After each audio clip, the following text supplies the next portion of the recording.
Bien, ahí está. Bien, como cuestión natural, un movimiento artístico, una etapa de la historia del arte va a finalizar y va a iniciar una nueva. Estos cambios, eso de pasar de una a otra, no es como abrir una puerta y ya estamos en otro lugar. Son procesos lentos, en algunos casos acelerados a veces, pero más bien son lentos. Son periodos de entre 50 y 100 años de transición de un movimiento a otro. Entonces, el barroco es el movimiento que va a suceder al Renacimiento, y lo que queda entre el Renacimiento clasicista como tal y el barroco es el manierismo. Entonces el manierismo estamos viendo parte de esa transición de dejar lo naturalista, lo que compositivamente es como muy exacto, muy matemático, a algo más de interpretación propia del artista. Y vamos llegando acá. Pero va a depender de la zona de la que estemos hablando, de Europa. Así también va a ser que el artista tuvo esa posibilidad de seguir creando algo de su interpretación, o se va a ver limitado por la religión gobernante en la zona, ya sea cristianismo católico o el cristianismo no católico. Entonces, la mayoría de las zonas en las que se desarrolla originalmente el barroco son católicas. Estamos hablando de Italia, estamos hablando de Francia y de España. De los tres, es España donde más se concentra el poder de la iglesia. Italia es cierto, ahí está el Vaticano, pero la influencia en los pueblos vecinos pues no va a ser eh, tanta como lo vamos a ver en España. En España sí es estrictamente religioso el arte que vamos a conocer. Entonces, primero, ¿cómo es la realidad eh, política de Europa para esta época? Pues hay diversos reinos, el reino de España, el reino de Portugal, el reino de Francia, el reino unido, el Sacro Imperio acá, los estados pontificios en el centro, el reino de Nápoles también por acá, y ese es el otro, el Imperio Otomano, Hungría, el reino de Rusia, y otros más. Pero de estos, los más importantes son el de España, de Portugal, Francia y Reino Unido. Estas potencias se vuelven colonialistas para esta época. España es la que descubre América. Vienen a América y comienzan a establecer sus réplicas de su sistema de gobierno también allá. La mayor parte de América va a ser ocupada por una colonia española, pero Portugal también va a tomar parte de esas conquistas y se establece en Sudamérica, especialmente en la zona donde actualmente tenemos Brasil, por eso el idioma es el mismo. Francia, ellos se establecen en la zona más al norte de América, en la actual Canadá, y por eso ustedes ven por ahí, en Canadá pues hablan también francés, es la colonia que lo conquistó. La zona norte de Estados Unidos también tuvo influencia de Francia, de hecho durante la guerra eh, civil en Estados Unidos, Francia toma partido del lado de uno de los ejércitos que están en litigio, porque el otro, el bando contrario, está siendo apoyado por el Reino Unido, ¿no? Por Inglaterra. Entonces ahí vemos también la lucha entre ingleses y franceses que se está dando en Europa, pero la vemos también en América, en esas luchas entre los estados del norte y los estados del sur, en la Unión Americana, que sería el actual Estados Unidos. También esas potencias van a África y van al extremo oriente, China, Japón, el Medio Oriente, o poco más adelante el Medio Oriente, que sería India, también van a esos lugares y establecen colonias ahí. Muchas de esas colonias pues terminan recientemente. Estamos hablando, por ejemplo, de Inglaterra, se retira de India hace alrededor de 100 años, si no es que menos. De otras se ha retirado mucho más recientemente, hace unos 20 años, hace unos 10 años. Igual en África hay muchos lugares donde se habla francés, donde se habla inglés, que tiene que ver con los países que los establecieron como colonias. Entonces, esa es la realidad de este momento. Es un momento de expansión, de riqueza y también de pobreza para muchos, especialmente para los no privilegiados. Y eso vemos acá en esta diapositiva. Para el siglo XVII, que sería el siglo que le sigue al Renacimiento, vendrán problemas económicos, porque si bien es cierto, de América están llegando bastantes barcos con riquezas que se van acercando pues o más bien están siendo extraídos de América y llevados a Europa, a España, por ejemplo, inicialmente se reciben y se pagan a los acreedores, porque el dinero no queda solamente en España, sino que se va pues a todos los reinos donde habían negocios. Y bueno, ustedes dicen, bueno, ¿por qué es que Europa es tan desarrollada? ¿Por qué hay tanta riqueza allá? ¿Y por qué en América hay tanta pobreza? ¿Por qué en América eso? Pues, se llevaron todo lo que había acá. Eh, Se dice, por ejemplo, de la plata del Cerro Potosí. Con esa plata se pudiese hacer una línea de unos 2 centímetros de ancho de plata desde el cerro, desde el Potosí, hasta España, con la cantidad de plata que se llevaron. ¿Y esa plata está en España? No, está distribuida en toda Europa. ¿Por qué? Porque había acreedores, porque habían cosas que pagar y porque pues había problemas administrativos y de mucha corrupción también en los gobiernos monárquicos de Europa. ¿Qué más? ¿Qué más? Bueno, ¿qué otra cosa provoca la crisis en Europa? Que está entrando tienen esa entrada de dinero, de riquezas, pero resulta que las rutas en el Atlántico se vuelven peligrosas porque aparecen ladrones que se roban estos buques, esos barcos que llevan esa riqueza. Es una época de piratería en la zona del Atlántico. Hay muchos piratas. Las luchas contra ellos vuelven peligrosas las rutas de comercio, pero también hacen que muchos de esos navíos se hundan. O sea, al hundirse se pierden las riquezas que se llevan. No había manera de rescatar lo que se fuera al fondo del mar. Entonces comienza a existir una carencia de esos recursos en Europa y eso genera descontento. En lugares como Francia, donde la monarquía se afianza por completo y se establece como la que manda soy yo. De hecho, así lo dice el rey, el Estado soy yo, o sea, yo soy el que mando, yo soy el que dispongo. A eso se le llama absolutismo monárquico. Y eso va a suceder para esta época y va a generar esa crisis que va a terminar en la Revolución Francesa. Y bueno, hay otros datos por ahí, hay crisis sobre de los artesanos, guerras, corrupción, como les mencionaba. En el caso de España, se expulsan todavía muchos moriscos, que serían los árabes, y también ellos que eran buenos para el trabajo, para los negocios, pues se llevan su negocio con ellos y su trabajo. Entonces, los que se quedan van a ser convertidos al cristianismo, pero los que no, simplemente se van. Entonces eso genera también crisis porque no se logra solventar lo que se necesita para sobrevivir como, como reino. Bien. Sobre la religión, pues ya vimos lo que llevó a las reformas protestantes. Aquí solamente les pregunto, ¿quiénes eran los reformistas? ¿Cuáles fueron los que vimos?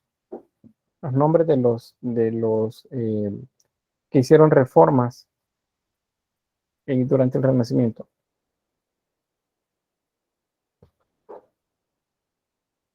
Está fácil, fíjense. No sé si fue la Inquisición o pero creo que fueron los dominicos, creo que fueron los que más hicieron. No. Los que motivaron, mencionaba, las reformas, no los que llevaron a cabo Los las protestantes. contrarreformas, los protestantes, los nombres de ellos, de los que tendrían ¿qué sería? Los abanderados, pues, de esas revoluciones dentro del cristianismo. Lutero y Calvino, dice Merari. Lutero. Uh-huh.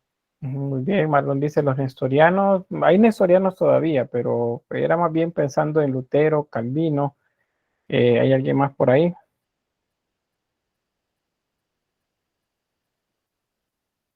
Juan Knox, que no se los mencioné tanto, bueno, es solamente en la parte de Escocia. Hay un rey, ¿cómo se llama el rey? Si mal no recuerdo, era un rey el que fundó la iglesia anglicana, si no mal no recuerdo. Sí, Pero era el rey de creo que Inglaterra. la idea está por ahí, sí, pero él no fundó la iglesia anglicana, sino que las reformas de él, que eran más bien de poner a civiles a su alrededor, fueron las que allanaron el terreno para que entrara el calvinismo a Inglaterra, y el calvinismo fue el que se estableció como religión de Inglaterra. Eh, Enrique VIII. Enrique VIII era. exacto, Enrique VIII, y aquí lo mencionan por acá. Carlomagno, dice Verónica, no, Carlomagno ya había desaparecido hace ya un buen tiempo. ¿Era un rey de España? No, era rey de Inglaterra. Y Mary también dice Enrique VIII. No se les deben de olvidar, especialmente Lutero, Calvino y Enrique VIII. Esos son como los reformistas más importantes en Europa. Ahora bien, bueno, eso lo vimos a inicio del Renacimiento, porque es parte de lo que motiva los cambios, aquellas obras que se hacían en territorios protestantes, como las que hacía el Bosco, por ejemplo. Pero, ¿qué es la Iglesia Católica? Va a responder a esa reforma con lo que se llama la contrarreforma. Entonces, la contrarreforma, uno de los momentos de ella es el denominado Concilio de Trento. Y este concilio que se da entre 1545 y 1563, porque acuérdense, los concilios no es una reunión de un día, sino que son una secuencia de reuniones en las que se van tratando diversos temas que al final terminan en un documento. Entonces, en el Concilio de Trento se hace o se establecen las líneas con las que la Iglesia pretende responder a lo que los reformistas han dicho o han hecho. La Iglesia acepta que pues hay problemas administrativos dentro de ella, y parte de eso es que quienes están encargados especialmente de atender a las mayorías, que son monjes o sacerdotes parroquianos, no tienen la formación de vida. Entonces buscan, vamos a formarlos de verdad como sacerdotes. Eh, el protestantismo dice, las imágenes no deben hacerse porque están prohibidas en el Antiguo Testamento. Entonces, nuestras iglesias, dicen los protestantes, no van a tener imágenes. Y eso se mantiene a la fecha. Todas las iglesias no católicas o denominadas protestantes no tienen figuras de santos. Eso se ha mantenido. Eh, pero para esta época, entre el Renacimiento y el Barroco, la Iglesia Católica aprovecha ¿qué sería? Un mal cálculo o algo que se desarrolla mal dentro de los territorios donde hay protestantismo. Y es cómo llega la información al grueso de la gente. La mayoría de las personas en esta época no saben leer. Entonces, ¿cómo le enseñan acerca de elementos bíblicos a alguien que no sabe leer? En la Edad Media, la Iglesia Cristiana Católica Romana lo estableció. Y es la utilización de imágenes, porque las imágenes, se dice, son la Biblia de los iletrados, la Biblia de aquellos eh, que no pueden leer. En el protestantismo no hay imágenes. Entonces, ¿de qué depende que ellos entiendan? Pues de libros. Entonces tendrían que aprender a leer, pero no van a aprender a leer porque no les van a enseñar a leer a la feligresía. Entonces, eso frena un poco el crecimiento del protestantismo. Eso es lo que lo frena un poco. No lo detiene, porque ya al protestantismo nada lo detiene en Europa, pero sí lo frena un poco. Y esa ventaja la tiene el cristianismo. Entonces, por eso durante el periodo barroco aumenta, se duplica o quizá triplica la cantidad de imágenes o de formas dentro de las iglesias, porque si no, no tendrían manera de explicarle a la gente. No es lo mismo pararse, así como hago yo en las imágenes de la clase. les coloco la imagen y les explico acerca de lo que trata toda ella. Entonces, sin imágenes, imagínense cómo les explico el, el, el Renacimiento solo con diapositivas como esta, solo texto. Es un poco complicado. Se necesita la imagen para que me lo dejen captar mejor. Entonces, eso es lo que sucedía. Ahora, ¿cómo hicieron para, controlar también cómo la información se movía? Ahí es pues la Santa Inquisición, acá. El dedo índice de la Iglesia Católica. ¿Por qué el índice? Porque con eso es que señalamos. Ser el que señalaba quiénes eran los que se equivocaban. Entonces, eso se busca también con la contrarreforma, que se mejorara la educación de aquellos que iban a ser sacerdotes o monjes, que la salvación debe ser dada por fe y por obras, ya no por compra de voluntades, que es lo que se estaba haciendo, la llamada simonimia. Y así otros elementos más que pues ustedes tienen por acá. Están los elementos de la reforma protestante y acá los elementos de la reforma, de la contrarreforma católica. Esto es por acá. Bien, ¿preguntas? ¿Dudas? No, licenciado. Bien, gracias. No, Dice Alison, esa época es la que más retratan en las películas. En las películas que se refieren a la época de la colonia, es más o menos coincide con esta época. A la vida de muchos santos también, películas biográficas de santos, geográficas, eh, se ubica por esta época, el barroco, porque en el mundo occidental la contrarreforma significa una aplicación mayor de criterios cristianos, especialmente en el arte decorativo, por ejemplo. Entonces, eso sí sucede por ahí. Pero si es película sobre Edad Media, que castillos, dragones y cosas por el estilo, es más bien el románico. Eso es lo que se retrata. Bueno, avanzo. Sobre la sociedad. Sigue siendo una sociedad estamental. Hay dos grandes bloques en esos estamentos que son los no privilegiados y los privilegiados. Estos dos, por cierto, la nobleza y la burguesía, poco a poco van a ir entrando ¿cómo se llama? En contacto entre ellos, porque buscan, de alguna manera, pues, reemplazar la figura del rey acá en la parte superior de la pirámide. El clero, tanto alto y bajo, ya se ubica no tan cerca del papado, perdón, del rey. El papa, sí, los estados pontificios, sí, el papa es el que ocupa la posición de rey, pero en el resto de lugares no, la iglesia no comienza, sigue más bien perdiendo poder.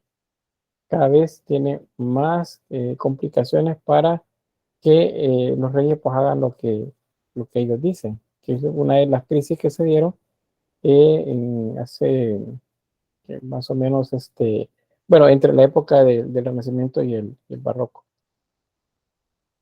Bueno, ahí les va a quedar este diagrama para que lo observen. No voy a detenerme tanto en la explicación de él, porque es de lo que les he estado hablando y otras cosas que les voy hablando más adelante, pero pues aquí van a tener el siglo XVII, que es el momento en el que arranca el barroco, esa llamada estética barroca, y bueno, las características de todo lo que se da. Eso lo tienen en ese diapositivo.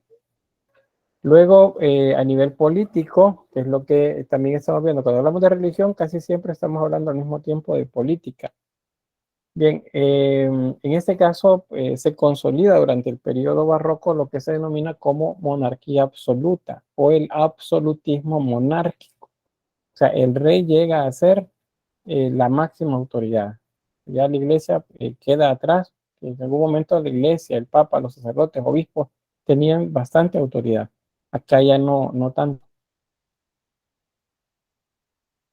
Y bueno, ¿qué produce eso? Una administración centralizada, sometimiento de la nobleza, exaltación del rey, control de la iglesia, se habla de un ejército estatal centralizado y la represión de la disidencia religiosa. Todo eso es lo que se da para esta época.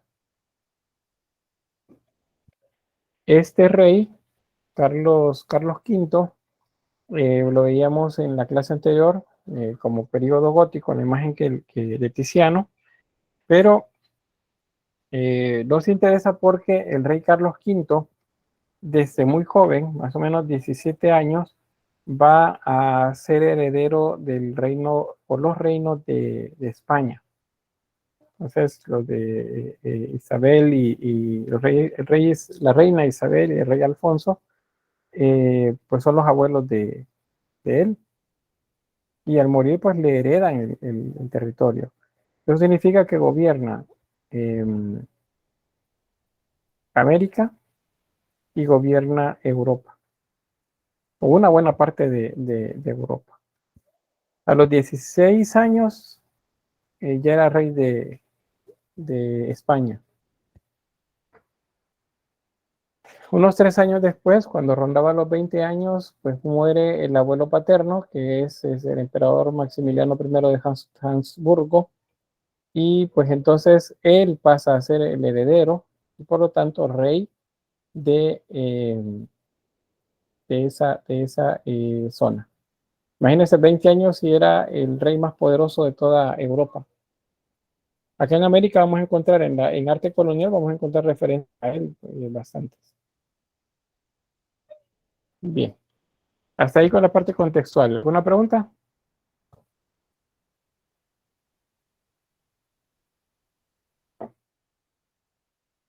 ¿No? No, todo claro. Muy bien. Si alguien les pregunta uno de los elementos que impulsa el arte del periodo barroco, pues debemos decir la contrarreforma. Y diría, dígame otro, el absolutismo monárquico. Ya, deme otra, el humanismo junto con el teocentrismo. El humanismo el teocentrismo no, perdón, el humanismo y la religiosidad. Ambas cosas se juntan acá, porque vamos a ver que la parte sensual, por ejemplo, se va a unir con la parte religiosa en algunos autores. Entonces, esos son como elementos que deben tener presentes.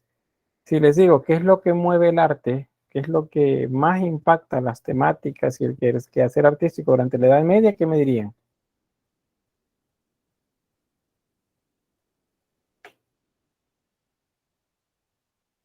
A ver, a ver. Si no, ya voy a ir a colocarlo en los ítems del laboratorio. Rodrigo dice la religión.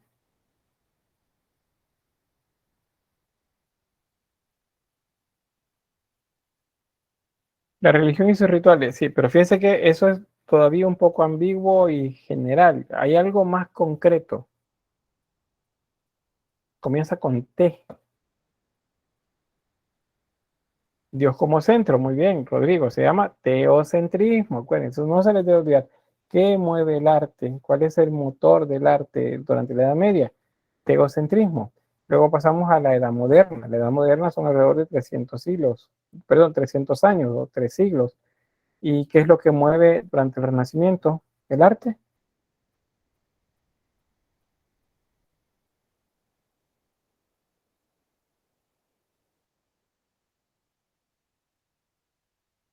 ¿no? El El humanismo. humanismo. Muy bien, gracias, Metzi.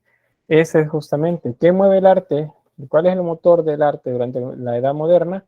Es el humanismo. Y si les digo cuál es el motor durante el barroco, acá no es uno, no es solamente uno. Podríamos mencionar 3.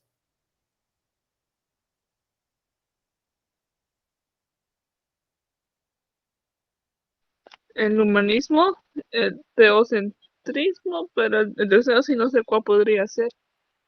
No teocentrismo, sino que la religión en general, no tanto, o sea, no tanto como con el énfasis del teocentrismo, o sea, teocentrismo es como más todavía, eh, que sería más centralizado el tema. Aquí no es tanto en eso, porque hay unas regiones de la Europa barroca que no se desarrolla bajo la dirección de la religión.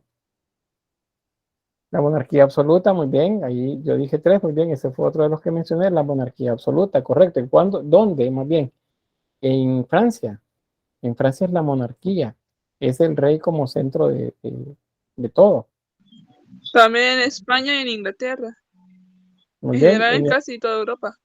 exacto. ¿En España qué sería? Ahí dice Judith en el chat, la contrarreforma. Muy bien, esos son entonces los elementos que nos van a ayudar a entender esto del barroco. Ahora, con la etimología del término, decirles que durante el periodo se desarrolló, nadie hablaba de barroco. O sea, nadie sabía que así se llamaba, porque simplemente nunca se ocupó para llamarlo así durante esa época. El término barroco aparece más bien siglos después, durante la etapa de la historia en la que otra vez se vuelve al humanismo después de la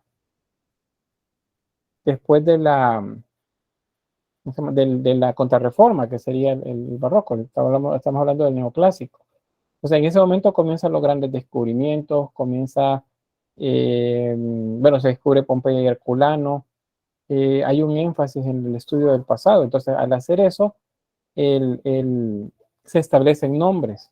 Es la época en la que le llaman Bizancio a la cultura romana, posterior a la caída del Imperio Romano en Occidente, establecen que es gótico, que es románico, o sea, lo van nombrando de esa forma. Entonces, cuando llegan al periodo que sigue del Renacimiento, les parece que el arte es feo. Vienen de ver a Leonardo, de revisar obras de Leonardo, de Miguel Ángel, de Brunelleschi, por ejemplo, en arquitectura, de Ghiberti y otros más. Y entonces llegan que esto que sigue, miren, pero eso está feo, así como no tiene que ver mucho con lo que pasó antes. Entonces, busquemos un término ese que nos ayude a explicar eso, a explicar que el arte pues no es tan estético, hablando de una estética grecorromana, como lo fue el Renacimiento. Y entonces se les ocurre que el nombre con el que se va a llamar es el nombre con el que se denominaban estos objetos. Estas son perlas. Pero dice, mire, pero es que las perlas son redondas, pues a ustedes se les viene a la mente perla y es una esfera. Las perlas que utilizan en aritos, en collares, en joyas en general, son redondas. Pero es que no todas las perlas son iguales. Las perlas pueden tener formas caprichosas. Entonces, las personas que trabajaban en joyería le llamaban a estas formas barrueco, que es que sería una palabra portuguesa. En español sería barroco. Entonces, el barroco o barrueco era un término que se utilizaba para denominar a las perlas deformes o, para el caso, feas. No eran estéticas, porque no les pareció el arte como muy, muy agradable en ese momento. Entonces, el término así quedó, barroco. Hay variantes dependiendo del idioma, como barloco, briloco, barrococó también en algunos lugares, lo van a encontrar en algunos textos, pero en general es barroco, el periodo pleno. La última etapa del barroco va a tener nombre, a esa se le llama rococó. Y el rococó tiene sus propias características también y tiene que ver también con temas específicos. Entonces, eso sí aparece por acá. En Francia se le llama barroco, perdón, rococó. En España se le denomina churrigueresco. Es el nombre que hace referencia al arquitecto, al apellido del arquitecto que hacía ese tipo de arte. Entonces, por ahí va la idea de explicarles de dónde viene el término. Acuérdense, no lo usaron en la época que se desarrolló el arte. Fue colocado siglos después. Bien. Luego, pues el barroco es utilizado para hablar acerca de un arte en el que abunda la ornamentación. Hay una sobrecarga visual. Si recuerdan en el románico, cuando se hablaba de el horror vacui, que era ese como temor de dejar espacios vacíos en la obra. Acá sucede algo similar. Pues, en me acaban de interrumpir. Era a ver, vamos a volver a donde estaba. A ver, recuérdenme. Tal vez si despiertan ustedes, ¿qué les pasa? No me interrumpen. Entonces, en esta época barroco donde se da sobre todo los bodegones, ¿verdad? Aparecen los bodegones, sí. Aparecen los bodegones acá. Ah, Y bueno, también parece sí. el horror vacío con compañera que es horror vacío, porque casi no hay ningún espacio, por decirlo así, sin rellenar. Muy bien, correcto. Eso era que les estaba hablando del horror vacui, del románico. En el barroco es algo similar, solo que no se denomina así, se denomina barroco. Barroco. Eh, Se llenaban pues los espacios de decoración. Habían esculturas y la pared de la escultura se llenaba de decoraciones en relieve. Si eran pinturas, pues alrededor abundancia de decoración escultórica. Entonces a eso se le denomina barroco, una sobrecarga. Entonces por eso el término en historia del arte, así en términos generales, se utiliza también para hablar de un arte recargado. Si ustedes hacen una pieza y dicen, ¿qué te parece? A mí me parece barroco.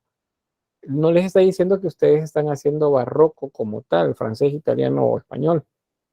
No, les está diciendo que la obra está sobrecargada, está muy llena de elementos decorativos probablemente. Eso significa el barroco. No significa que está feo. El término ese fue utilizado hace unos 300 años para denominar el tipo de arte por los que lo estaban estudiando, pero ahora no, ahora barroco significa sobrecarga, lleno de decoración, eso sería. Vamos a ver por aquí. Esto es importante porque nos debe ubicar en el mapa las regiones que vamos a ver. Italia, con un barroco centrado en la religión, pero con una clara influencia del arte griego acá. Bueno, griego y romano. En Francia, acá el barroco va a tener como características el estar al servicio de la monarquía. Si han oído ustedes hablar de los reyes Luises en Francia, Luis XIII, Luis XIV, Luis XV, Luis XVI, pues es justamente de esta época, especialmente Luis XIV, Luis XV y Luis XVI. El Luis XIV, si han oído ustedes alguna vez, dicen, miren, esta es una silla estilo Luis XIV. ¿Qué significa eso? Pues Luis XIV gobernó durante el desarrollo del arte barroco. Entonces, si dicen Luis XIV, se les están diciendo es una obra barroca. Ellos dicen, es que es Luis XV. Entonces, Luis XV se refiere al rococó, que es un estilo más íntimo de la monarquía, con temáticas así como más de los núcleos sociales de la nobleza. Y si dicen Luis XVI, entonces estamos hablando de neoclásico. Que es un mueble de estilo Luis XVI. Entonces él está diciendo es un mueble de estilo neoclásico. Entonces es porque en esta región es la monarquía la que determina el arte. El arte está al servicio de ella. Rodrigo dice, siempre pensé que los reyes eran artistas influyentes en el arte de la época. Pues sí, podríamos decirlo porque hacen una suerte de mecena, ¿verdad? O sea, son los que financian, son los que le compran a los artistas. Pero ellos era más bien para hacer alarde de poder y de riqueza que lo hacían. Si ustedes han visto la historia o la película o leído sobre María Antonieta, por ejemplo, pues ella era una superstar en su época.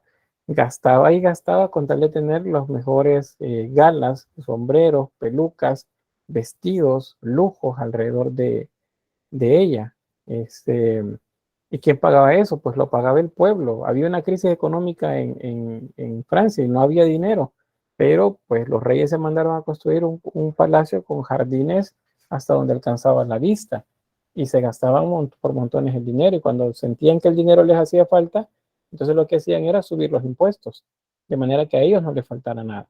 Entonces el absolutismo monárquico es lo que determina el arte barroco en Francia. Y luego lo otro que tenemos es España. España pues es heredera de los reyes católicos. Entonces la Iglesia Católica acá tiene un poder bastante grande. Está al servicio de la monarquía y la monarquía al servicio de la religión. Entonces el arte va a ser completamente religioso y especialmente el énfasis en la utilización de imágenes, que son esculturas hechas en madera. Esas son las que vamos a ver acá. Esas vienen, por cierto, también todos esos estilos vistos en España vienen a América. Entonces, esos serían como los tres puntos que vamos a ver. Dice, ¿cómo era la obra? Si la obra se llamaba Luis XV. Luis XV es rococó. Es rococó. Lo vamos a ver cuando ya entremos al barroco francés. Vamos a ver un poco de eso. Bien. Bueno, eso ya les estuve mencionando. No voy a detenerme tanto acá, puesto que es de lo que hemos estado hablando. Acá solamente les hago referencia por lo que les explicaba hace rato. Imagínense que eh, yo no tengo imágenes para explicarles acerca del barroco. Entonces, todas las diapositivas de la clase son así. ¿Creen que me entenderían? No, licenciado, ¿Verdad que no? La imagen eso no es necesaria. es necesaria. ¿Ven? Si es necesaria la imagen. Entonces, resulta que el- en dentro de la contrarreforma, una de las cosas que se van a financiar es la creación de imágenes, la creación de iglesias, la creación de pinturas, la creación de esculturas. Eso es lo que se va a financiar. Y entonces, eh, ahí es donde se desarrolla, pues, esa cantidad de arte que vamos a ver por acá. Vamos a comenzar en Italia a ver el arte.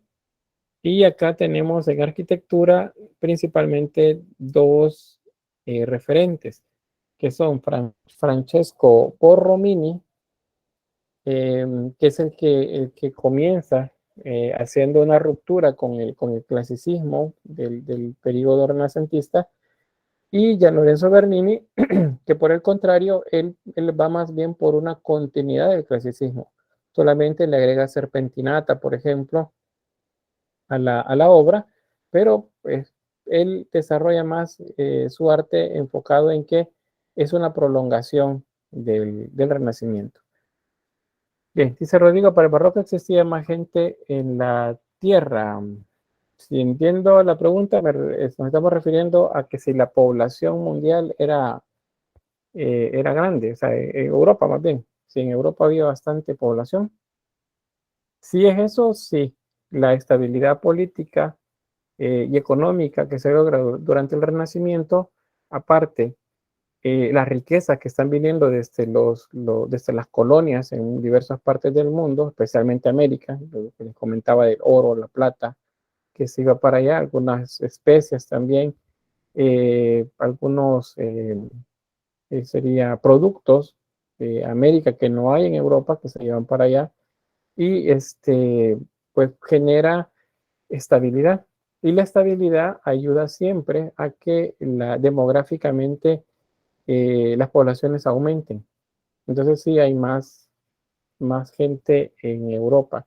Pero digo en la Tierra porque todavía no podemos hablar de la idea así global.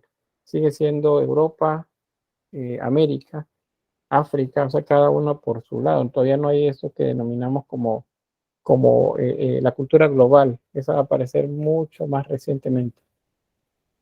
Y bueno, y de Italia, el barroco pasa para el resto de Europa. Ahí tenemos algunas características generales de la arquitectura. La ciudad, el urbanismo más bien, va a generar dos tipos de ciudades. Una ciudad religiosa, especialmente el Vaticano, por ejemplo, la ciudad del rey, que es una capital para la corte, que sería el palacio del rey. En ambos casos se aplica una finalidad práctica de las arquitecturas, es decir, que funcionan para lo que son hechas. La simbólica, que es que muestren el poder de los gobernantes. Y luego también tenemos el paisajismo dentro de las construcciones. Los jardines franceses, ingleses, por ejemplo, son muy amplios, con la idea que se tiene de grandes áreas, hasta donde alcanza la vista, de jardines y más jardines, para que la nobleza, la monarquía, no salga de ahí. Afuera de los muros que dividen esas zonas, esos jardines, está el pueblo llano. Y el pueblo llano tiene muchas carencias. Nada que ver con lo que sucede acá adentro. Pero vamos a ir viendo luego poco a poco eso. Acá otra diapositiva que les va a quedar para que vean algunos elementos de eso que les he estado mencionando: la exuberancia decorativa, la utilización de las texturas a través de los elementos decorativos. Los muros, por cierto, el muro flexible se refiere a que ya no vamos a ver solamente los muros planos, sino que vamos a ver la utilización de la curva, que es lo que lleva al barroco. Por eso es que no les parecía a los primeros que estudiaron este arte, porque vamos del Renacimiento, donde todo es plano, todo es geométrico, todo es estable, y de repente viene Borromini, por ejemplo, y en la fachada de un edificio agrega curvas. Entonces el edificio parece más bien como si está ondulando, como si se está moviendo, y eso pues no gusta inicialmente. Pero con el tiempo se va a imponer el estilo. En el caso de Bernini, pues el serpentinata lo aplica en la escultura. Aparece la línea curva también en las construcciones que él diseña, arquitectónicas, donde prevalecen siempre elementos del Renacimiento, pero le agrega las líneas curvas. Y la columna salomónica, que es una curva en sentido helicoidal, así como les mencionaba, como si fuera una hélice que va subiendo. Esa es la columna salomónica, aparece acá en el periodo barroco. Bueno, ahí tenemos Borromini, arquitecto italiano y uno de los máximos exponentes del arte barroco en esa región. Este es el edificio con el que él hace o él rompe las reglas que el Renacimiento había establecido, la idea de la estabilidad, la horizontalidad, los elementos y valores clásicos como son el frontón, las columnas propiamente clásicas, y entonces el edificio se vuelve de esta forma. De hecho me decían, mire, parece que es un filtro que le pusieron al edificio, o sea, el edificio es recto y le pusieron un filtro, o sea, lo han deformado, pero no, el edificio quizás por la toma, la perspectiva hace que se vea como más exagerado, pues la curva. Sin embargo, el edificio es así, tiene curvas. Por lo demás, se mantienen elementos del Renacimiento, columnas, en este caso Corintia, algunos mascarones, los títulos en, en los frisos, mascarones, en estos, las hornacinas para colocar esculturas como las que ven acá. Pues todo eso tiene que ver con la utilización de curvas en la construcción. Entonces acá ya vemos barroco, eso es barroco. Este es uno de esos elementos en los que se aplica justamente los principios del barroco, esa sobrecarga en la imagen. Ese es el Palazzo de Spada de Francesco Borromini, y él establece esta columnata como un pasaje de entrada hacia un jardín. Entonces, viendo la perspectiva que observamos acá, ustedes qué profundidad calculan desde esta grada, en primer plano, hasta la escultura que se ve allá en el fondo, en la escultura en el fondo. ¿Qué distancia calculan? En Unos metros. 20 metros. 20 metros o 20 metros. ¿Qué más?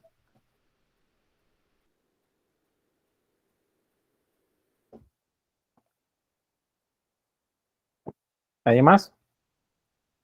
O también unos 50 o No, 30. hay 20, 30 a 50, digamos. Rodrigo dice 7 metros, Merali dice 25, Lisbeth 40, Genesis 30. Estamos arriba de 25 metros de profundidad. Significa que si yo camino, la figura que está allá en el fondo debería de ser más o menos de mi tamaño.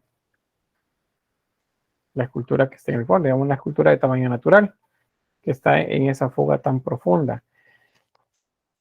35 metros, dice Daniela también por ahí. Pues bien, el edificio constituye un trampantojo. ¿Recuerdan los trampantojos? Trampas para el ojo. Eh, Borromini hace una exageración acá, una sobrecarga de información visual que nos lleva a observar esta columnata de manera irreal. Nos pareciera que la profundidad del pasillo es bastante grande, pero resulta que pues tiene alrededor de 9 metros de profundidad. Y aunque aparenta tener alrededor de 40, como ustedes me decían ahí 40, 35, 50, pues anda más o menos en la media. Entonces, esta es una persona puesta a la parte de la escultura ahí en el fondo. Entonces ven que la escultura mide 60 centímetros. Estamos hablando de una escultura pequeña, pero entonces, ¿cómo es que se logra el efecto visual? Pues tiene que ver con el trampantojo, esa manipulación de las líneas de manera de generarnos una profundidad mayor. Bien, aquí vemos que Rodrigo nos ha colocado información que se encargó a Francisco Borromini, pero ¿Quién encargó qué?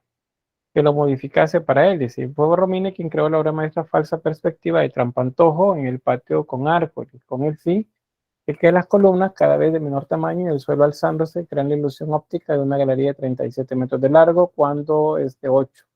Esos valores cambian, pero es entendido que es entre 8 y 9 metros. Con una escultura tamaño natural detrás, cuando en realidad tiene 60 centímetros de alto. Borromini fue ayudado en este truco de perspectiva por un matemático. Muy bien. Gracias por el dato, bastante completo. Es entonces la idea. Vean, un trampantojo, es un efecto visual nada más lo que vemos aquí. Y eso pues es parte de esa ruptura con lo clásico. Vamos a avanzar. Este es otro artista. De él vamos a hablar bastante. Acá les menciono únicamente que este es como, no sabemos si estamos hablando de ¿qué? Pues, o como lo decía alguien por ahí, conocido, de un ángel y de un demonio. Bernini es un artista excepcional con la obra que hace. Sin embargo, como persona era malísimo. O sea, no era una buena persona, era alguien que se aprovechaba del poder que tenía para pues hacer lo que se le antojaba en el momento que quisiera y con quien quisiera, dado que tenía el apoyo del Papa. O sea, la iglesia estaba del lado de él, entonces la iglesia era la que en eso, en la región de los estados pontificios, pues tenía máximo poder. Entonces, difícilmente podía él pagar por alguno de las faltas que cometió. Entonces, pero de eso les voy a ir mencionando un poco más adelante. Solo se los anticipo acá. Vamos a hablar de un momento de su obra. Y es que pues él se le denomina el creador del estilo barroco como tal en Italia. Ese es un edificio que él diseña y en el que podemos observar que pues hay algo diferente a la arquitectura clásica, porque el edificio es de un corte clásico. Vean frontón, frisos, pilastras, capiteles corintios, basas, columnas, en este caso columna jónica, un mascarón, con un escudo y las líneas curvas. por acá, eh, ¿cómo se llama eso? Las columnas en movimiento, eso se le llama revolución, es porque están revolucionando. Revolucionar es girar, es dar vuelta o darle vuelta a algo. Por eso hablamos de revoluciones cuando nos referimos a algo que cambia el orden de las cosas. El orden político, por ejemplo, cambió. ¿Por qué? Porque hubo una revolución, o sea, hubo un cambio. Entonces, las columnas están cambiando acá, se están moviendo, están girando y eso vuelve pues diferente la, la, la fachada de este edificio. No podemos decir que es renacentista por estos elementos, este elemento que está acá. Luego también Lorenzo hace este otro, que es un trampantojo, solo que este no tengo tanta información visual como para explicárselo, pero es básicamente lo mismo. Tanto las gradas están colocadas de manera que se vayan elevando cada vez más, como el techo se va haciendo más pequeño y las columnas se van juntando cada vez más, de manera de generar la sensación de un pasillo muy profundo, cuando no lo es así, es más corto. Entonces Bernini también hace lo mismo. Pero a Bernini lo conocemos más, tanto en el caso de la arquitectura, eh, por el trabajo que realizó en la plaza de San Pedro. Esta es la entrada principal, vamos a la fachada principal de la Basílica de San Pedro. Ahí tenemos la cúpula, la lucerna, que ya dijimos, esto es de Maderno, esto es de Miguel Ángel, pues todo el edificio es de corte renacentista. Pero se le encarga que él diseñe la plaza. Y entonces en la plaza pues lleva la columnata más el espacio abierto dentro de ella. Entonces él es el que se encarga del diseño y pues dirige la construcción de esto, esta columnata. Vean la monumentalidad del edificio. Ahí tenemos personas bajo de las columnas y nos da la idea de la altura que tiene todo el edificio. Y eso tiene que ver también con algunos elementos simbólicos, como lo es la cerradura. Esa es una cerradura, porque estamos hablando de que es la Basílica de San Pedro, y San Pedro es al que iconográficamente se le dota de unas llaves, porque se dice que él tiene la llave del cielo. Entonces, esta es una cerradura. Acá en la plaza, es esta zona de acá, es una cerradura. Y ahí tenemos la plaza. Y la plaza también tenemos este símbolo que ya hemos visto antes, la Vesica Piscis, la mandorla, la vejiga de pez, está ubicada acá, en medio de los círculos. Y también se dice pues que la idea de la iglesia al mandar a construirla de esta forma era que pareciera que son brazos que van a cubrir, a proteger a todo lo que está al centro de la plaza. Eso acá. El obelisco en el centro, eso es egipcio. Este obelisco es egipcio. ¿Y qué está haciendo un obelisco egipcio en la plaza de San Pedro? Pues resulta que estos obeliscos fueron traídos en tiempos de Roma como premios de guerra desde Egipto y fueron colocados en diversos lugares de la ciudad de Roma. Luego se modificaron las plazas y bueno, este obelisco se trasladó desde otro lugar de la ciudad y se colocó ahí, en el centro de la plaza, como una manera de adornarlo. Ahí está. Entonces, vemos este edificio, es renacentista, la plaza es barroca. Luego, dentro del edificio hay elementos barrocos también, porque acuérdense que los edificios se construyen y luego se le van agregando características de los periodos que le siguen. ¿Preguntas ahí? No, licenciado. Gracias. Bueno, vamos a quedarnos acá.